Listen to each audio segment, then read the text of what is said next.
Hello and welcome to another fun-filled edition of Adam's Music Box, where today I want to talk about a duo of one-hit wonders, which I guess the math checks out, that wrote one of the most memorable and interesting apocalyptic songs ever. Now, to sort of set the stage, in the 50s and much of the 60s, people were looking to the future in a sort of romanticized way. Think Fly Me to the Moon. Everything was going to be great. The rockets were going to take off. The trains would run on time. There wouldn't be a war in Vietnam, and everyone would just sing Kumbaya in space. But for Zager and Evans, it was somewhat different because, in a surprisingly sort of upbeat song, they painted a very bleak picture of the future in the year 2525, no less. I'm just going to get up some of the lyrics to read for you. Let me use the old googly moogly. Dee, dee, dee. Don't complain, the show's free. Okay, let's see.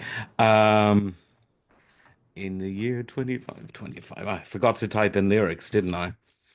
For those of you who know the song, you'll know instantly what I'm talking about. But again, it's very memorable. So I'm not going to read the whole thing, but it begins in the year 2525. If man is still alive, if woman can survive, they may find. And then we go to the year 35. Ain't gonna need to tell the truth, tell no lie. Everything you think, do, and say is in the pill that you took today. That actually happened 4.5 years ago. Let's see what else happened. In the future, this time in the year 45, you ain't gonna need your teeth, won't need your eyes. You won't find a thing to chew. Nobody's gonna look at you. That seems kind of like what happens on Instagram. Let's continue. In the year 55, your arms hanging limp at your sides, your legs got nothing to do. Some machines doing that for you. ChatGPT. And then in the year 65, you won't need no husband, won't need no wife. You'll pick your son, pick your daughter too, from the bottom of a long glass tube. That's already happened. Let's see what they think happened in the year 7510. So, in the year 7510, if God's coming, he ought to make it by then. Maybe he'll look around himself and say, guess it's that time for Judgment Day. I think it might come sooner than that. In the year 8510, God is going to shake his mighty head. He'll either say, I'm pleased where man has been, or tear it down and start again. Ooh, it's getting spooky. In the year 90, I'm just going to read all the lyrics because we've got this far. In the year 95, I'm kind of wondering if man is going to be alive. He has taken everything this old planet can give, and he ain't put back nothing. Now it's been tested. Okay, this is the late 60s. This is 1969. It's all about the ecology, man. Now it's been 10,000 years. Man has cried a billion tears for what he never knew. Now man's reign is through.